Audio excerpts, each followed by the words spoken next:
Eu não sei se você ficou sabendo, mas o mês de maio foi um mês um pouco difícil aí para os FIIs em geral, e especialmente para os FIIs de tijolo, que caiu na média 1% contra um IFIX que caiu 0,7%. E quando a gente olha os fundos de papel, meio que segurou uma queda maior aí do IFIX, que caiu aí 3 vezes menos que os FIIs de tijolo. Eu sei que você já está pensando: ah, Danilo, 1% não é uma queda relevante para a renda variável como um todo. Calma, sim, você tem razão. 1% é uma queda insignificante quando a gente olha volatilidade, né, das ações, dos FIIs. Mas quando a gente compara intra-segmentos que caíram mais ou caíram menos, lembrando que a gente já está aí no meio do ano. E quando a gente observa o desempenho anual para a maioria dos FIIs de tijolo, a gente observa aí uma queda até maior. Por exemplo, fundos de lajes caindo quase 2%. Fundo de fundo caindo aí também 1%. Fundo de fundo também investe em FII de tijolo. Shopping Center caindo 0,2%. É uma queda leve, mas na média também maioria dos fundos em queda. A gente tem poucos fundos de shoppings, então essa média também é uma média assim que já fala bastante do setor como um todo.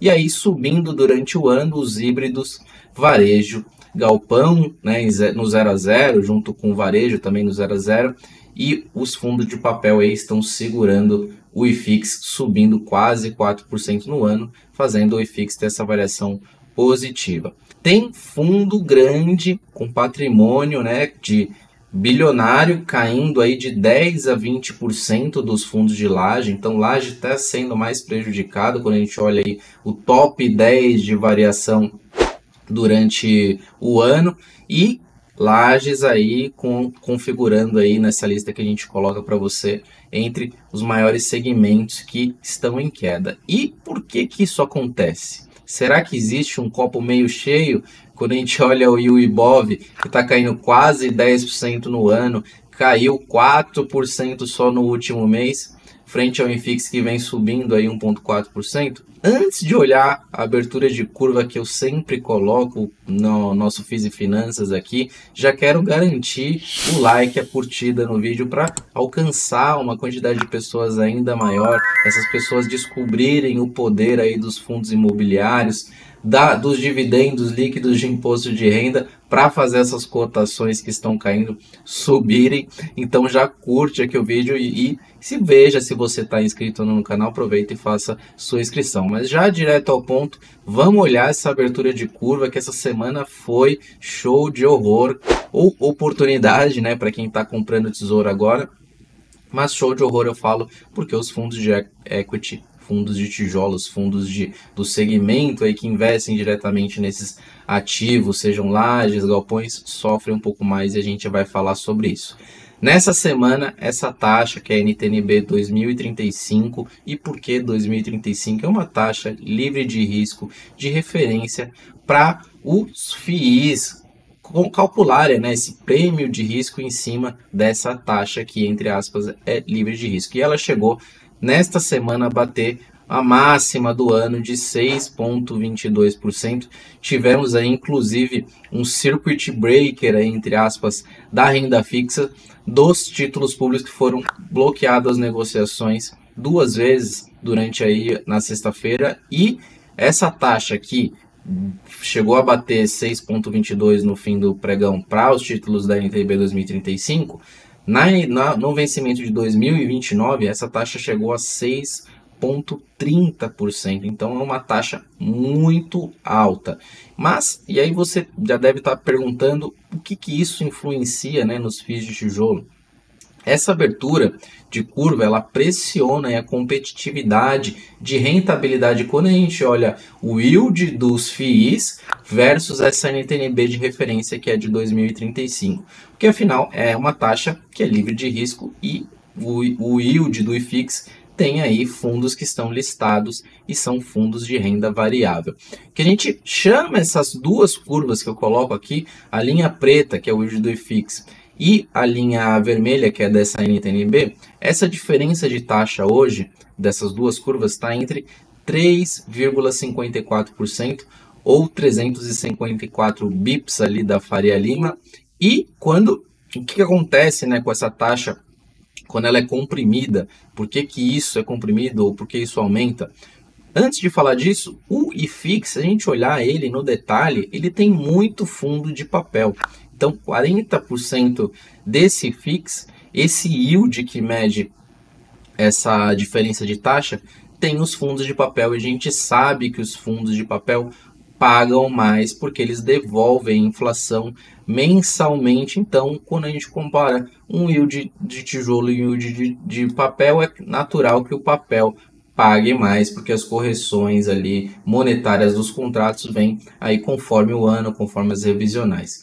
E quando a gente expurga então esses fundos de papel dessa nossa rentabilidade de yield médio, pegar um IFIX tijolo e calcular esse yield de tijolo histórico versus a mesma NTNB 2035, a gente tem 1% de diferença, ou seja, 254 bips, ou 2,54% de diferença, ou seja, é um spread de risco menor. Então, quando a gente faz essa subtração histórica do yield do tijolo menos a NTNB 2035, ou seja, a linha preta menos a linha vermelha, tem esse outro gráfico que é só da linha preta, que mostra que esse spread está abaixo da linha média histórica do próprio comparativo. Isso seja o que a gente chama de valuation relativo, que é comparar o valuation desses ativos, né, quanto que é a precificação desse yield versus a média histórica desse próprio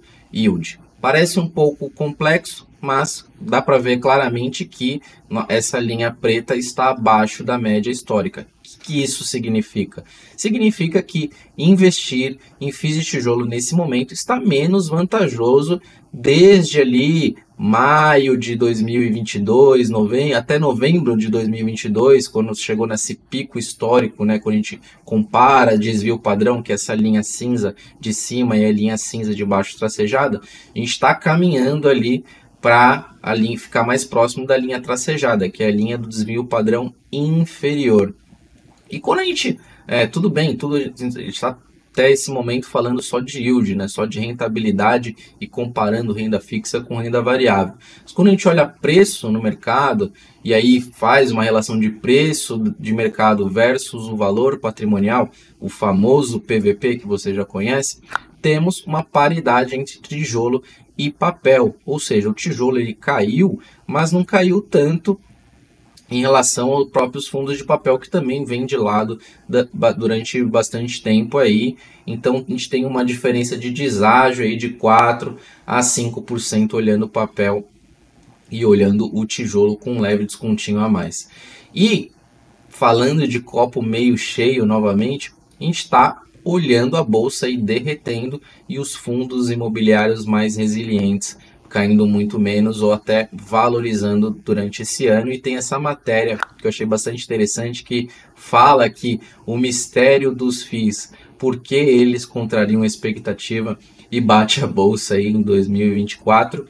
E no ano sim, a bolsa tem caído bastante, e minha resposta é a grande diversificação do IFIX entre segmentos e tipologia. Dentro de tijolo você tem várias tipologias, dentro dos segmentos você tem papel que segura bem, tem essa questão da rentabilidade, do dividendo mensal, líquido de IR, isso segura muito o investidor, e tem muito pouco investidor institucional dentro aí dos fundos imobiliários, então essa pressão na cota ela é um pouco menor, mais relacionado aí aos fundos de fundos, que acabam fazendo um pouco mais de preço imediato, e as ações são poucos ali, as empresas SAs que têm esse dividendo recorrente como fundo imobiliário, ou esse payout tão elevado que a gente chama, esse pagamento de 95% do regime caixa ao final de cada semestre, e as gestoras acabam fazendo essa linearização do dividendo, pagando aí mensalmente. Então, qual que é o recado final aqui, qual que a gente tira de lição disso? é que você tenha uma diversificação na sua carteira. Novamente, a gente cai nesse assunto de diversificação, para você não ficar correndo sempre atrás das melhores taxas, oportunidades, ficar movimentando bruscamente o seu patrimônio. A gente sabe sim que a renda fixa está num ótimo momento, sim, aproveite, faça seus aportes também em renda fixa, mas não muda, fica migrando de estratégia. Por quê? Quando essa curva fechar, está bem alta nesse momento. Quando ela fechar, não vai ter mais grandes oportunidades que a gente está vendo aí no mercado secundário. Você vê fundo caindo 10%, né, no ano. Quando essa curva fechar, esses fundos já vão ter valorizado. Que aí você perde, porque o dinheiro ele é finito, você vai ter migrado, feito a migração, alocado tudo ali naquele tesouro IPCA+6, que é uma ótima oportunidade, como eu disse, mas você vai perder a oportunidade de capturar também ganhos ali na bolsa, ganhos em FIIs que estão bem mais descontados, né, do que vale naquele valor patrimonial. E quando a gente olha o valor patrimonial de tijolo, é mais complexo ainda essa precificação. E então mantenha-se também resiliente, assim como os fundos imobiliários. Esse foi o FIIs e Finanças. Me siga também nas principais redes, também no Clube FI, meu arroba é DanCNPI, eu mudei o arroba recentemente. Então, curte o vídeo também e até o próximo programa.